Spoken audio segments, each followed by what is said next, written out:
Bonjour et bienvenue dans Croissance Intégrale, le podcast de Dreamwild dédié à toutes celles qui souhaitent grandir et s'épanouir en tant que femmes, entrepreneurs et leaders du monde de demain.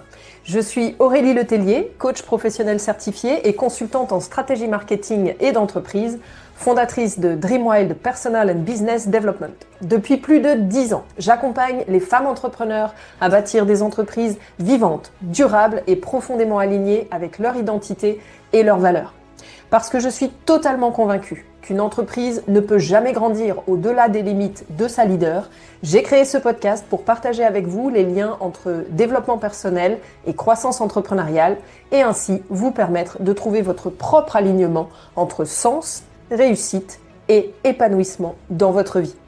Alors, si vous aspirez à faire évoluer votre activité entrepreneuriale tout en avançant sur votre chemin de croissance personnelle et de vie, vous êtes au bon endroit. Bienvenue et bonne écoute. Bienvenue dans ce nouvel épisode de Croissance Intégrale. Aujourd'hui, on va aborder une question que nous avons de manière récurrente dans Dreamwild de la part des personnes que l'on accompagne. Et ça m'a paru très pertinent, du coup, de l'aborder avec vous aujourd'hui. Et cette question concerne un sujet central, essentiel, fondateur, prioritaire quand on a une entreprise.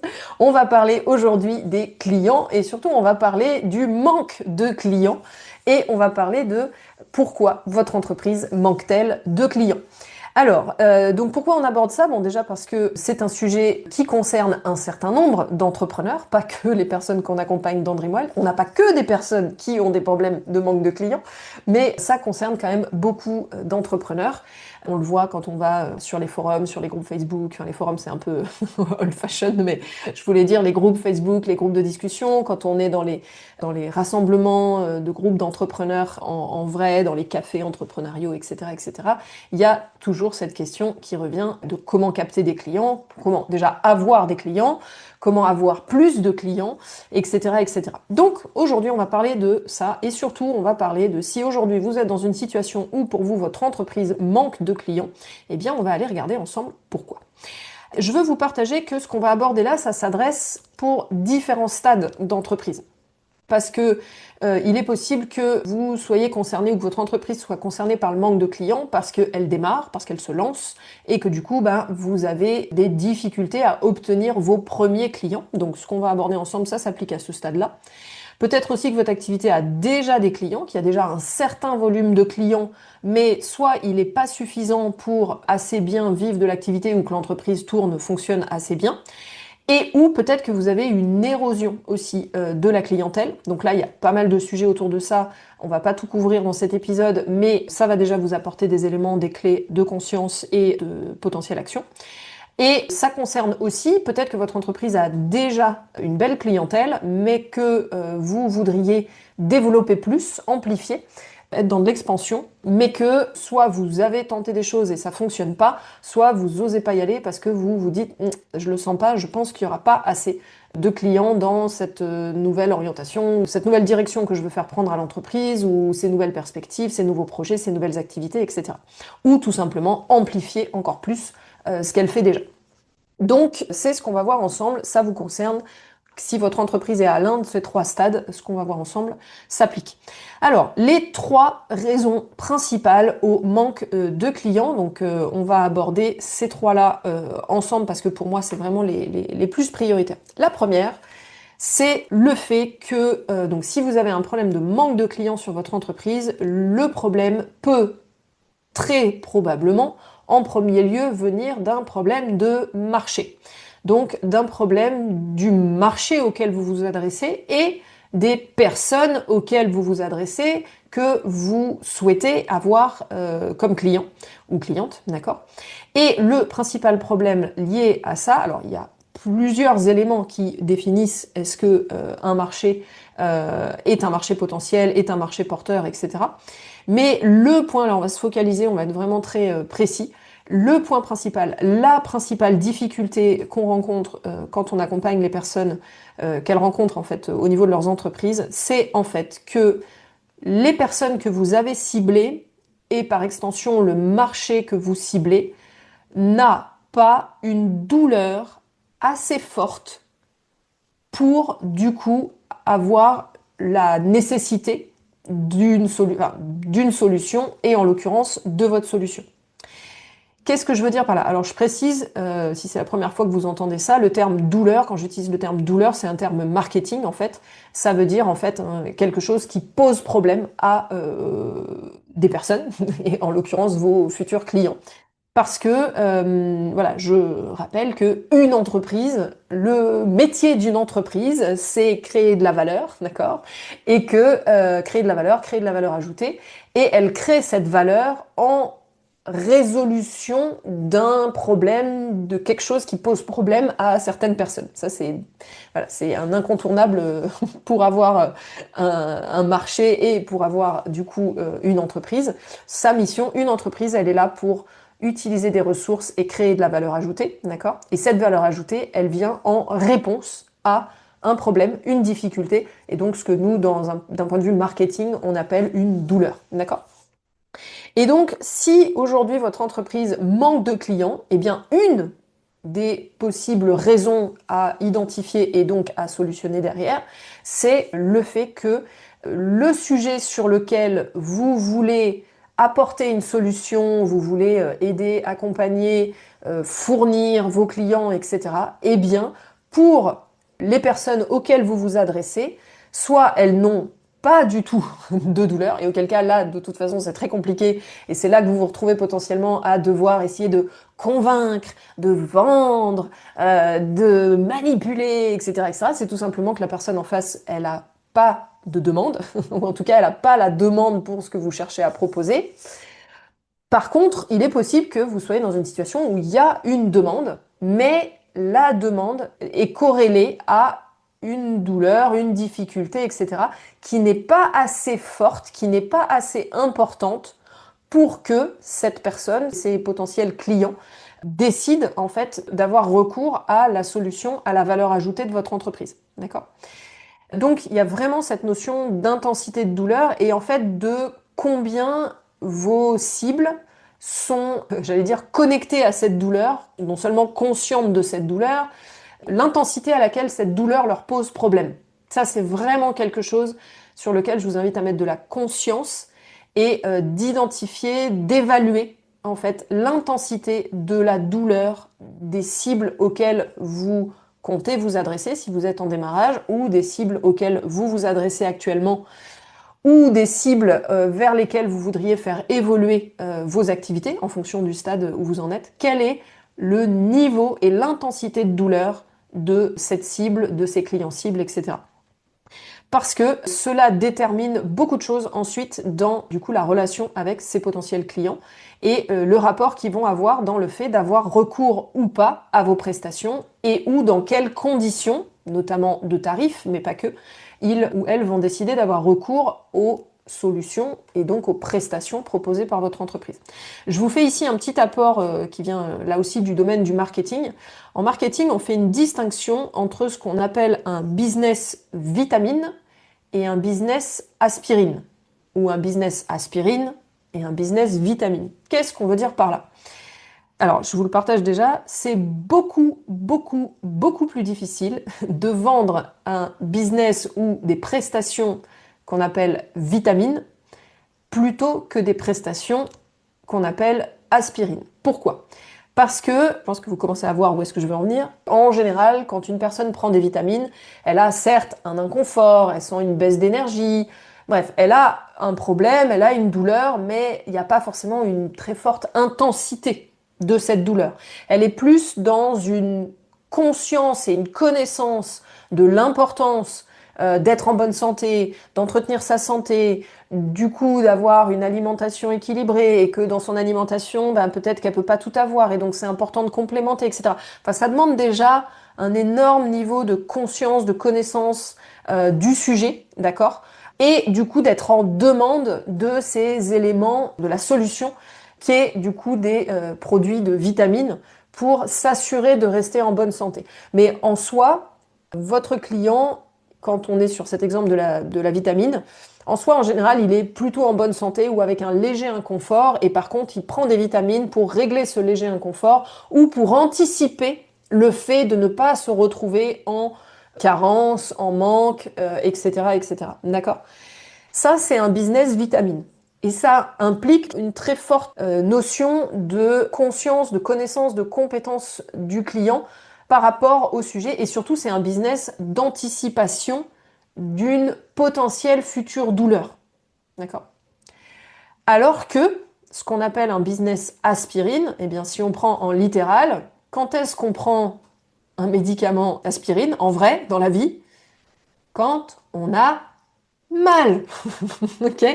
C'est quand j'ai mal à la tête, que j'ai une énorme migraine, ou que j'ai un début de migraine et que je sais par expérience qu'elle risque de s'aggraver et que j'ai une grosse réunion qui arrive ou une situation où je dois performer, une épreuve, un truc, un machin, où là je me dis hop hop hop hop hop, c'est pas possible, je ne supporte plus cette douleur qui est présente, ou je ne veux pas avoir une douleur encore pire que celle que je ressens là tout de suite, et donc je connais les conséquences, je veux absolument solutionner ce gros mal de tête maintenant, d'accord?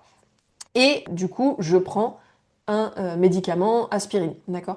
Donc ça, c'est pour vous donner l'illustration, j'espère que vous m'avez suivi dans cet exemple, mais c'est pour vous donner l'illustration, la distinction entre ce qu'on appelle un business aspirine. Donc en fait, le business aspirine, c'est votre client, si je synthétise aussi peut-être pour encore vraiment être encore vraiment plus clair sur ça, le business aspirine, vraiment, c'est la personne, elle a une douleur, elle a mal à la tête. Ok, elle est pas bien, elle a mal à la tête, elle a conscience qu'elle a mal à la tête, elle le ressent, elle le vit au quotidien, depuis une heure ou depuis une journée ou depuis machin, et aujourd'hui elle est prête, elle est mûre, elle veut solutionner ce mal de tête, elle ne veut plus avoir mal à la tête, elle veut solutionner ce mal de tête, et donc elle cherche un aspirine pour arrêter, faire passer, terminer ce mal de tête.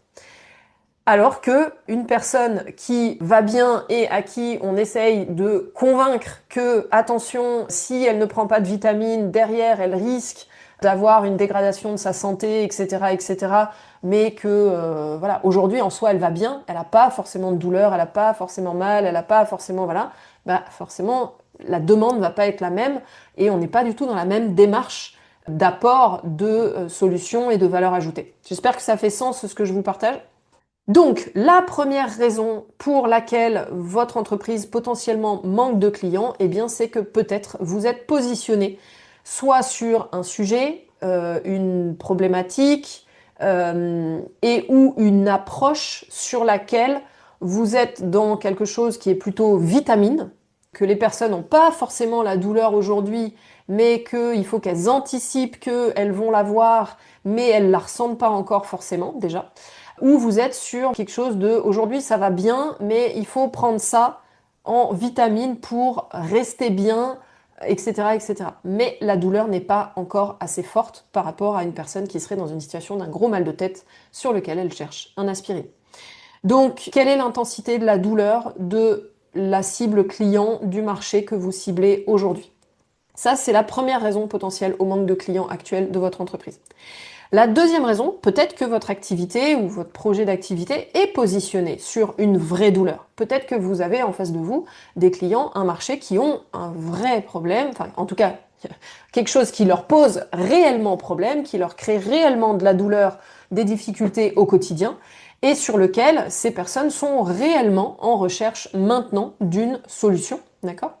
Mais ce qui fait que votre entreprise n'a pas assez de clients, eh bien, c'est tout simplement que le fait que vous apportez, que votre entreprise apporte une solution, une valeur ajoutée, une réponse à ce problème, à cette douleur, eh bien, c'est que ce n'est pas assez visible, que votre entreprise et que la valeur ajoutée créée, apportée à travers les prestations de votre entreprise manque de visibilité. Tout simplement, il n'y a pas assez de volume de personnes qui savent, qui sont au courant, qui sont exposés au fait que c'est même pas que votre entreprise existe, parce qu'en fait les clients, les prospects, ils s'en foutent en soi de votre entreprise. Vous, votre entreprise est importante pour vous, mais pour vos clients et vos prospects, alors vos clients un petit peu, mais votre entreprise, elle est importante à travers ce qu'elle leur apporte, d'accord? C'est pas votre entreprise, c'est pas vous, c'est la valeur ajoutée qui est créée. Rappelez-vous que c'est ça qui est important. Et la valeur ajoutée pour les personnes, pour les cibles. Donc, peut-être qu'aujourd'hui, votre entreprise manque de clients, Peut-être que voilà, elle a le bon marché, elle est sur la bonne cible, avec la bonne douleur, avec la bonne valeur ajoutée qui est apportée, d'accord? Mais tout simplement, il n'y a pas assez de monde au courant. Et donc, vu que, ça je l'ai déjà abordé dans un autre podcast, vu qu'on sait que business is a numbers game, c'est-à-dire que le business est un jeu de nombres, je crois que c'est dans l'épisode 5 sur les erreurs financières, je crois, j'ai parlé de ça. Vu qu'on sait que business is a numbers game, si votre entreprise n'est pas exposée à un volume de prospects potentiels assez important, vu qu'on sait que c'est pas tous les prospects qui achètent, c'est ce qu'on appelle un pourcentage de conversion, d'accord? Conversion, c'est-à-dire le prospect devient client. Prospect, c'est une personne qui est en contact avec votre entreprise mais qui n'a pas encore acheté, d'accord? À partir du moment où une personne achète une première prestation à votre entreprise, elle devient cliente. Et donc ça, c'est ce qu'on appelle la conversion. Et il y a des pourcentages de conversion. Il y a des règles déjà par industrie, par domaine d'activité, etc., etc. Donc ça dépend de vos activités. Mais c'est important de prendre conscience qu'il y a ces taux de conversion, il y a ces notions de taux de conversion. Et donc, si vous avez besoin d'un certain volume de clients ou de clientes, et que votre entreprise n'est pas exposée à un volume assez important, assez conséquent de personnes, proportionnellement, en termes de pourcentage, eh bien, vous pouvez avoir le bon marché, la bonne douleur, la bonne valeur ajoutée, la bonne offre, etc. Mais tout simplement, il n'y a pas assez de personnes qui le voient. Donc, vous n'avez pas assez de clients. Donc, les leviers, c'est d'aller chercher de la visibilité sur vos cœurs de cible, pas sur les gens, parce que les gens, on s'en fout. Donc ça, c'est la deuxième raison potentielle pour laquelle votre entreprise manque de clients. Et ensuite, la troisième raison, eh bien, c'est peut-être que vous n'avez pas le bon message, d'accord? Peut-être que vous avez le bon marché, les bonnes cibles, la bonne douleur, qu'elle est vraiment intense, que vous apportez la bonne valeur ajoutée, avec les bonnes offres, et que vous le présentez à assez de personnes en termes de volume, mais que ce que vous présentez, donc le message, donc le marketing qui est fait à propos de la valeur ajoutée de votre entreprise et donc de ses prestations, mais rappelez-vous toujours, vendez la flamme, jamais le briquet, d'accord? C'est une citation d'un PDG célèbre, j'ai oublié son nom, mais c'est pas grave. Vendez la flamme, pas le briquet, d'accord? Ce que le client achète, c'est la valeur ajoutée et c'est surtout la réponse à son mal de tête, ok? C'est la solution à son mal de tête. Et donc, potentiellement, la problématique vient du fait que vous communiquez sur le produit, la prestation, ce qu'il y a dedans, les outils que vous utilisez. Le client, il s'en fout de ça. Okay, c'est pas ça qu'il achète. Ce qu'il achète, c'est la réponse à sa demande, d'accord? Et donc, c'est sur ça qu'il est important que vous communiquiez. Rappelez-vous, il y a une grosse différence entre la demande et le besoin. La demande, c'est ce dont votre client ou votre cliente est conscient. C'est ça qu'il sait qu'il veut. Donc des fois c'est je veux plus mon mal de tête, ça c'est sa demande, je veux plus mon mal de tête, ok. Ou des fois c'est j'ai un mal de tête, je veux retrouver un état serein de confort. Voilà, ça c'est la version positive, ok. Donc ce qu'il sait c'est ça, et ça c'est sa demande, ok. Par contre il a aucune idée de quoi il a besoin pour solutionner son mal de tête et avoir de nouveau du confort. Ça, c'est le besoin. Et ça, c'est votre expertise à vous en tant que professionnel, en tant qu'expert métier, etc. Et c'est justement pour ça que vos prospects viennent vous voir. Parce que vous, en tant qu'experte, vous savez, vous avez la connaissance et enfin, surtout vous avez la capacité de décrypter, de décoder que à partir du moment où votre prospect vous dit bah, j'ai tel, entre guillemets, si on reste dans le côté médical, j'ai tel symptôme, en gros j'ai mal à la tête, vous allez savoir dire ah, t'as ce mal de tête là, ok, c'est telle aspirine qu'il te faut. Et dans mon entreprise, on peut te le proposer. Voilà, ça vient sous forme de telle gélule sur tant de, tant de plaquettes, machin, et la prescription qu'il te faut, c'est celle-là. Bon, j'arrête là la transposition médicale, hein, je veux pas aller plus loin parce que je suis pas médecin, on n'est pas dans le domaine de la santé, d'accord? Mais je vous fais pour illustrer le point, pour comprendre la mécanique. Donc la troisième raison pour laquelle potentiellement votre entreprise manque de clients, eh bien c'est peut-être parce que vous ne communiquez pas sur les bonnes choses. D'accord? Vous parlez de la réponse à leurs besoins, sauf qu'en fait, quand votre prospect, il en est au stade prospect, il en a aucune conscience de ses besoins. Ça, c'est votre expertise, c'est votre traduction d'experte à vous, d'accord? Ce qu'on appelle le syndrome de l'experte sans client. Mais votre prospect, lui, il a conscience de sa demande, de ce qui lui pose problème, et parfois, il a été jusqu'à conscientiser ce qu'il voudrait à la place, mais pas toujours. Il n'y a que vos plus cœurs de cible qui ont fait cette démarche de conscientiser ce qu'ils veulent en positif à la place de la douleur qu'ils ne veulent plus.